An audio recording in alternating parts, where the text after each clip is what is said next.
cumprimento a todos com a paz do Senhor, amém? São poucas as vezes que eu já ministrei aqui, né, pastora? Acho que foi mais para os jovens. Mas eu fico muito feliz de estar aqui hoje. Fico feliz também deste culto de celebração à família, porque creio que a mensagem também vai alcançar as famílias, que hoje nós sabemos que existe uma grande guerra contra a família, e principalmente a família cristã no Brasil. As famílias hoje, a ideia dos governantes, graças a Deus não mais os nossos, mas de muitas pessoas que ainda estão lá, de muitas pessoas que estão governando outros países também, e que têm poder sobre vários países, sobre muito o mundo todo, multibilionários, que muitas vezes querem destruir as famílias e acabar. Por quê? Porque a família é que cria pessoas, a família cristã é que cria as crianças para o reino de Deus.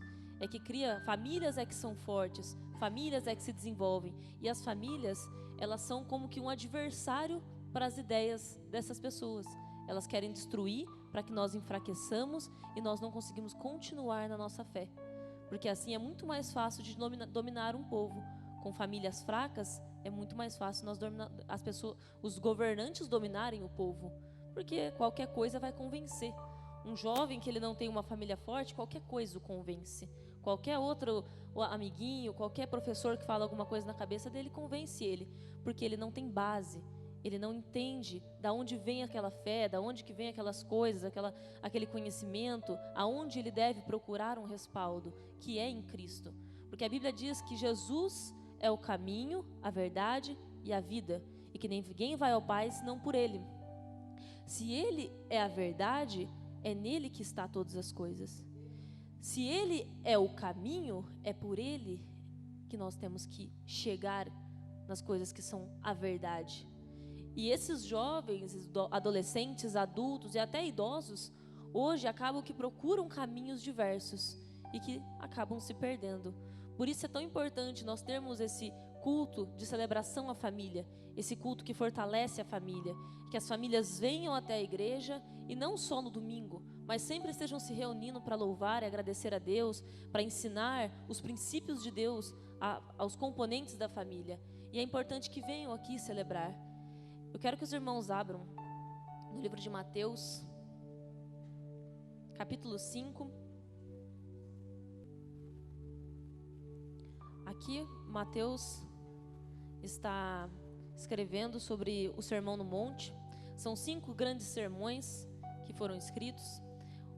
As bem-aventuranças é o primeiro sermão. E Jesus Cristo está se dirigindo à multidão e ensinando a multidão. Quero que vocês leiam comigo, também acompanhem a leitura. Capítulo 5. Ao ver as multidões, Jesus subiu ao monte. Ele se assentou e os seus discípulos se aproximaram dele. Então ele passou a ensiná-los. Bem-aventurados os pobres em espírito, porque deles é o reino dos céus. Bem-aventurados que choram, porque serão consolados. Bem-aventurados os mansos, porque herdarão a terra.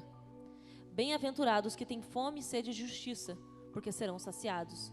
Bem-aventurados os misericordiosos, porque alcançarão misericórdia. Bem-aventurados os limpos de coração, porque verão a Deus. Bem-aventurados os pacificadores, porque serão chamados filhos de Deus.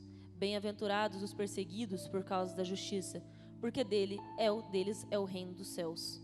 Bem-aventurados são vocês, quando por minha causa os insultarem e os perseguirem, e mentindo disserem todo mal contra vocês.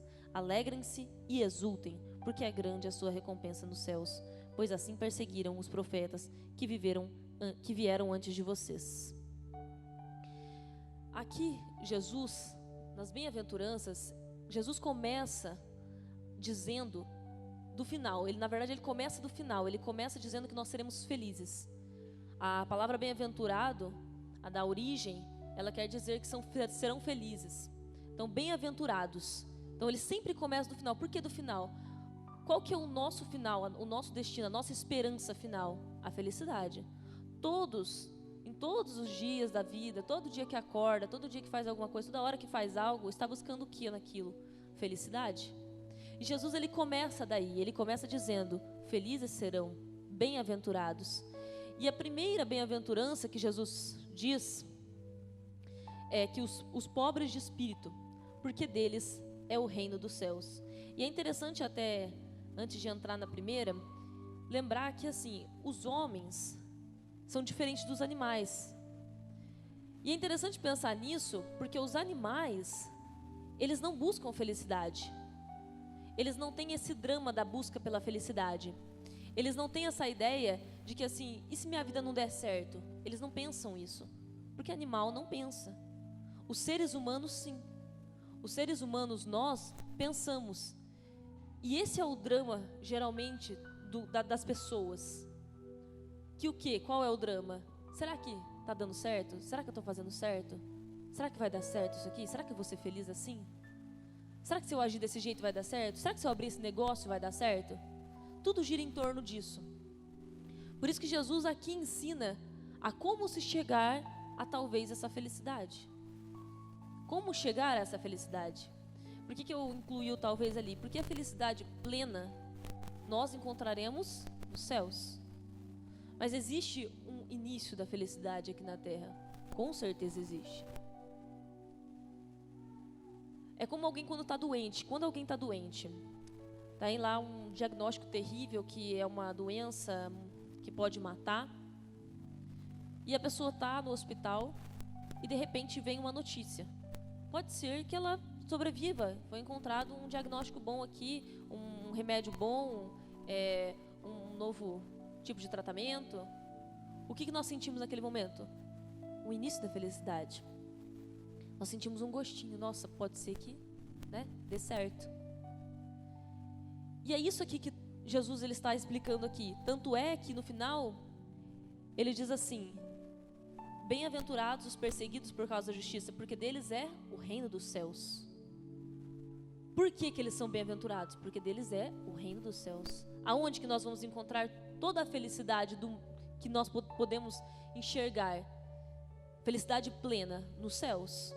Mas aqui nós podemos começar, nós podemos não ser tão infelizes. No início, a primeira bem-aventurança é que pobres de espírito, porque deles é o reino dos céus. Qual é a ideia de pobres de espírito? E é importante enfatizar que aqui fala pobres de espírito. Não é só financeiramente, não é questão de financeiro, não é questão de ter dinheiro ou não. Até porque todos nós aqui conhecemos pessoas pobres felizes, muito felizes, que se encaixaram na vida, que se encontraram, que entenderam o propósito delas. E nós também encontramos muito ricos felizes, que também entenderam isso. E também, por outro lado, nós conhecemos muitos pobres infelizes. Muitas pessoas que não têm dinheiro e que, engraçado, ainda culpam os ricos pela infelicidade. Mas nós também conhecemos muitos ricos infelizes.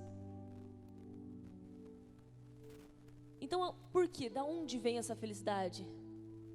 É assim que a gente vê que com certeza não vem dos bens materiais. Não é na terra, não é as coisas da terra. Não é o carro novo e também não é a pobreza. Porque esse é um mito real, de que a pobreza ela vai fazer você feliz porque você não vai ficar apegado às coisas. Mentira. Porque tem muitas pessoas que não têm nada e que são apegadas no pouco que tem. Que não abrem mão daquela coisinha, daquele carrinho e ainda fala assim: é minha comidinha, tudo minhas coisinhas, estão tudo certinha. Isso demonstra que aquela pessoa ela está sendo apegada às coisas materiais. E ela ainda acaba julgando os ricos que têm. E às vezes nem são apegados. Mas também, é claro que existem os ricos que são infelizes. Então da onde como que eu encontro isso? Ali Jesus fala: bem-aventurados os pobres em espírito, porque deles é o reino dos céus. O que são os pobres de espíritos? Aqueles que se esvaziaram a si mesmo. Aqueles que esqueceram-se de si mesmo para deixar com que Deus preenchesse o coração deles. Aqueles que param de pensar neles, no que eles têm, no que eles podem ter, eu quero isso, eu quero aquilo, e diz: não, Senhor, tudo é seu. Eu não estou falando aqui para você ser negligente, que é diferente. Não estou falando para você não aplicar as leis naturais para conseguir vencer na vida, conseguir dinheiro, para você trabalhar, acordar cedo, fazer o que deve fazer o seu dever.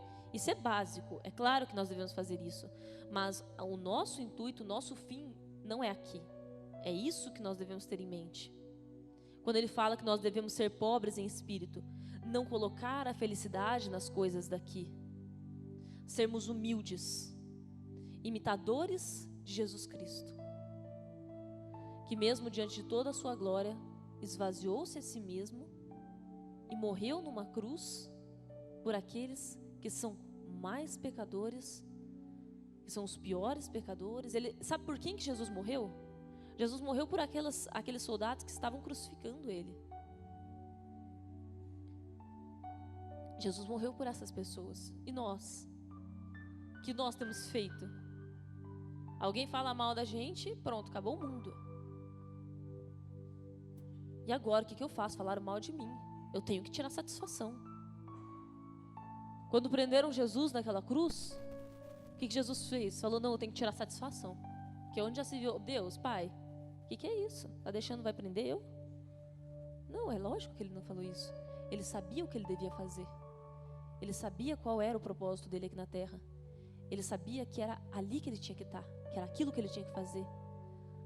Nós estamos nos colocando nos nossos lugares e sabendo o que nós devemos fazer, encaixando-se nas nossas circunstâncias e entendendo que é ali que nós temos que estar e dar o nosso melhor ali. Sendo humildes e parando de colocar a culpa de toda a nossa tristeza, do nosso desespero, de nosso sofrimento nos outros, nas circunstâncias, na nossa pobreza ou na nossa riqueza, ou nos colegas de trabalho, ou na escola, ou no trabalho, ou na igreja, no pastor. Será que nós estamos fazendo isso? No governo, que está difícil, crise, Brasil. Nós estamos sendo humildes para olhar para nós mesmos e parar de pensar um pouco que é tudo culpa dos outros ou das circunstâncias. A segunda bem-aventurança diz que bem-aventurados são os que choram, que serão consolados. Aonde que os que choram serão consolados? Aqui? Não é aqui que você vai ser consolado. É como eu disse, felicidade plena não é aqui, mas existe um pouco da felicidade aqui, com certeza. E quem são os que choram? Eu gosto do versículo de Eclesiastes, capítulo 7, versículo 2, no livro de Eclesiastes, que diz assim: é melhor ir a uma casa onde há luto do que uma casa em festa, pois a morte é o destino de todos. Os vivos devem levar isso a sério. Vê que engraçado? Aqui fala assim: é melhor ir a uma casa onde há luto do que uma casa em festa. É melhor ser no enterro do que ser na festa de aniversário. Por que é melhor ir numa casa onde há luto? Porque os que choram serão consolados. Porque lá, na casa onde há luto, a gente para pensar. A gente não vai pelos impulsos, nós não deixamos nos levar pelas circunstâncias, nós levamos a vida mais a sério. Nós entendemos melhor que é ali que eu posso estar também, amanhã, depois de amanhã. E muitas pessoas não param para pensar nisso. Muitas pessoas acreditam que o prazer é o fim aqui na terra. O que eu quero dizer com o fim? A finalidade. Que a finalidade da minha vida, a esperança final da minha vida é o prazer aqui. Só que eu sei, você não pensa assim, mas você age assim. Nós agimos assim. Por que nós agimos assim? Porque nós, muitas vezes, quando agimos para fazer alguma coisa, quando estamos fazendo algo, quando estamos realizando alguma coisa, quando estamos conversando, estamos só procurando o fim prazeroso naquilo, o fim alegre. Então eu vou procurar o quê? Festa? Então eu vou procurar o quê? Bebida? Então eu vou procurar o quê? Tudo que vai me agradar, porque é isso pelo jeito que vai me satisfazer. Na festa, nas drogas, na bebida, ou mesmo no trabalho, quando a gente coloca todas as nossas esperanças no nosso trabalho, nós estamos chorando? Nós estamos pensando? Nós estamos fazendo uma análise de nós mesmos, nosso coração? Não, nós não estamos. Nesses lugares, nós só buscamos o prazer. E se você só busca o prazer mundano, terreno, você nunca vai estar satisfeito. Tem uma frase que diz que existe um vazio no coração do homem do tamanho de Deus. Então não há nenhum tamanho, nada mais que possa preencher esse vazio. Eu sei, às vezes a gente tem dúvida. Às vezes a gente se pergunta as coisas. Às vezes nós duvidamos do mundo, da existência, de Deus. Mas você vai se lembrar dessa frase, que existe um vazio dentro do seu coração, dentro do meu coração, que se eu não preencher com Deus, nada mais vai preencher. Não existe amor romântico, não existe prazer carnal, não existe festa, não existe drogas, nada. Não existe poder, não existe riqueza que preencha isso. Não existe. Não existe fama que preencha isso. Quantos famosos em depressão? Quantas pessoas que não são também pobres, pessoas pobres em depressão? Quantos ricos em depressão? Quantos pastores em depressão? Quantos jovens? Quantos de nós? Porque deixamos de colocar a nossa esperança no que realmente deve ser a nossa esperança, aonde realmente deve estar. Porque se você coloca toda a sua esperança, todo o seu desejo, tudo da sua vida em uma pessoa ou em uma coisa, aquilo pode sumir. Uma pessoa pode morrer. Uma coisa você pode perder. Seu dinheiro você pode falir. Então Jesus fala: bem-aventurados os que choram. Porque assim, geralmente a tristeza, essa tristeza da qual eu estou falando, não a tristeza, toda a tristeza, mas a tristeza ela não é algo ruim. Você sabe por quê? Porque ela faz a gente pensar. Ela faz a gente raciocinar um pouco, parar um pouco. Porque normalmente nós brigamos, nós batemos, veio batemos. Chegou em mim, eu respondo. Falou alguma coisa, eu faço também. Quando nós estamos tristes, não. A gente se recolhe, a gente chora, a gente busca. O apóstolo Paulo diz que nas nossas fraquezas é que nós estamos mais perto de Deus. E por quê? Justamente porque quando você está fraco, você busca. Você procura. Você começa a se olhar mais para si mesmo. A terceira, e eu não vou falar de todas as bem-aventuranças, eu vou falar só dessas 3. Diz assim: bem-aventurados os mansos, porque herdarão a terra. E aqui eu nem digo a terra terrena. Aqui eu creio que é mais ainda a terra prometida, os céus. Bem-aventurados os mansos. Quem são os mansos? São os coitadinhos? São os pobrezinhos, tadinho? São os que não conseguem fazer nada? Eles são os mansos? Não, eles não são os mansos. Não importa o temperamento que você tenha, você pode ser manso. Não importa se você é uma pessoa mais dominadora, não importa se você é uma pessoa mais extrovertida, ou se você é uma pessoa mais paciente, ou mais analítica, não importa. Você pode ser manso, mas isso vem de dentro. Isso não vem de fora. Pelo contrário, não vem de fora mesmo.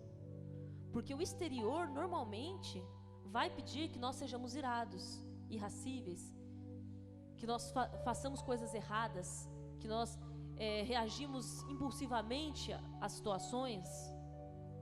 E ser manso também não é só ficar quieto. Não é só isso, mas é saber por que você está ficando quieto. Porque ficar quieto e guardar rancor não adianta nada. Melhor do que brigar, né? Mas não é esse o objetivo, não é essa a ideia da mansidão. Ser manso é você não se irar, é você compreender, é você amar. A Bíblia fala muito sobre o amor e nós nos esquecemos muito do amor. O primeiro mandamento é amar a Deus e então amar ao próximo.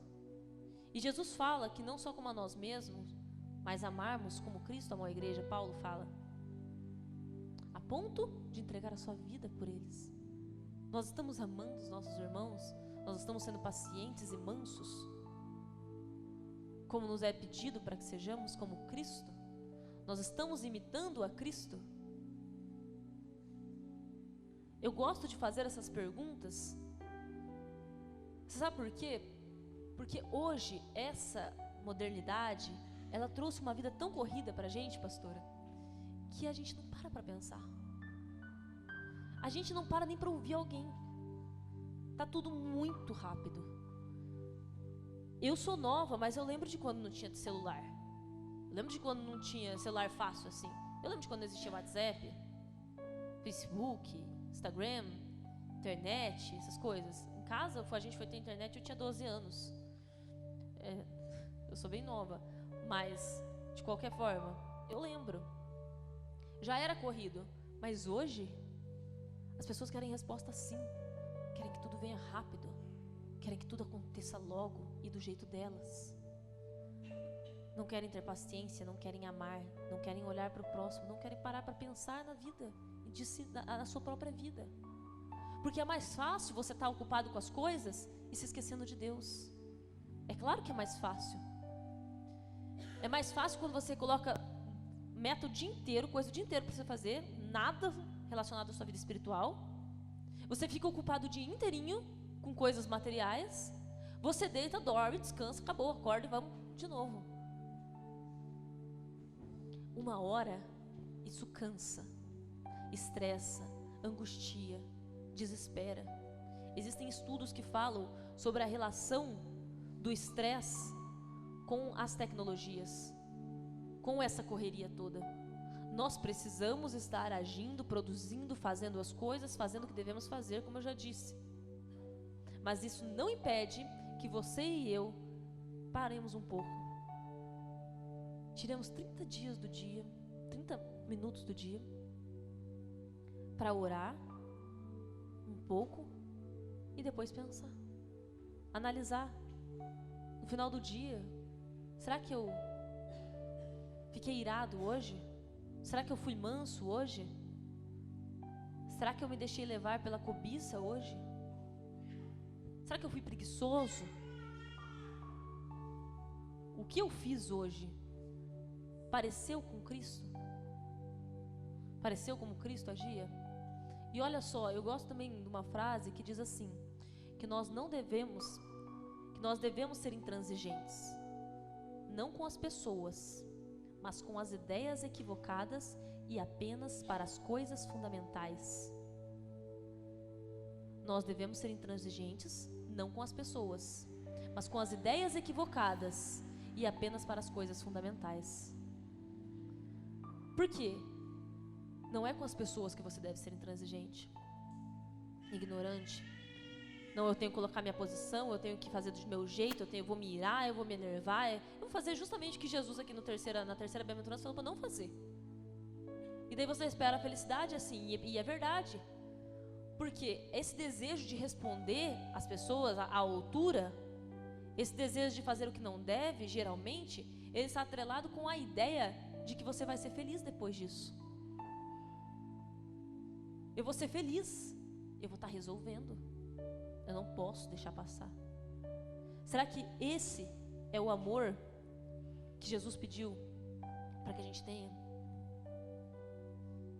Eu não quero me prolongar nessa mensagem, mas a mensagem que eu deixo hoje é que nós temos que parar de se iludir com os prazeres do mundo. Parar de nos iludirmos com a ideia de que a felicidade está nesse mundo. E não nos esquecer também sempre de parar de colocar a culpa nas circunstâncias externas, porque nada externo é determinante no seu interno. As coisas têm influência sobre você, mas nada determina o que você faz. Não é porque você nasceu onde você nasceu, não é porque você nasceu numa família rica que você vai ser rico. Vi de inúmeros casos de filhos e netos de bilionários que perderam tudo. Não é porque você nasceu numa família pobre que você vai ser pobre. Não é porque você nasceu numa família em que o seu pai e a sua mãe brigavam todos os dias que você e o seu marido, você e a sua mulher, você com os seus filhos vão brigar todos os dias. A externa, a sua vida externa ali, as coisas externas que estão em volta de você, não determinam como você vai agir. Como eu disse, tem influência, é claro que tem. Mas nós é que determinamos isso. Com a ajuda de Jesus Cristo, com certeza vai ficar mais fácil de agir corretamente. Quero ler também no livro de 2 Coríntios,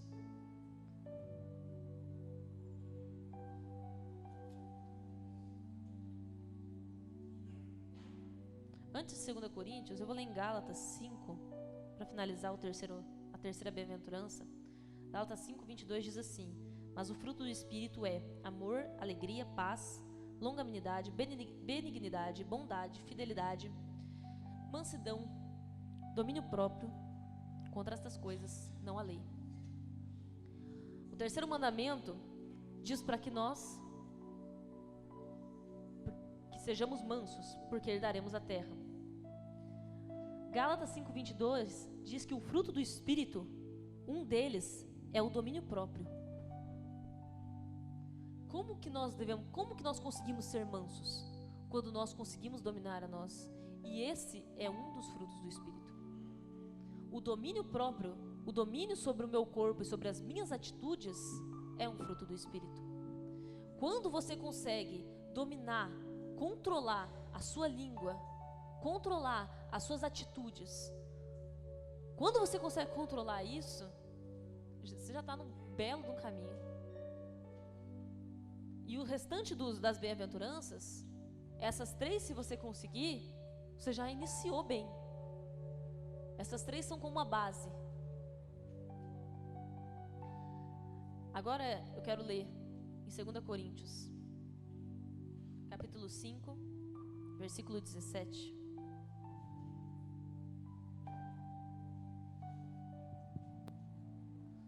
Segunda Coríntios 5:17 diz assim: e assim, se alguém está em Cristo, é nova criatura. As coisas antigas já passaram, eis que se fizeram novas. Nós somos novas criaturas.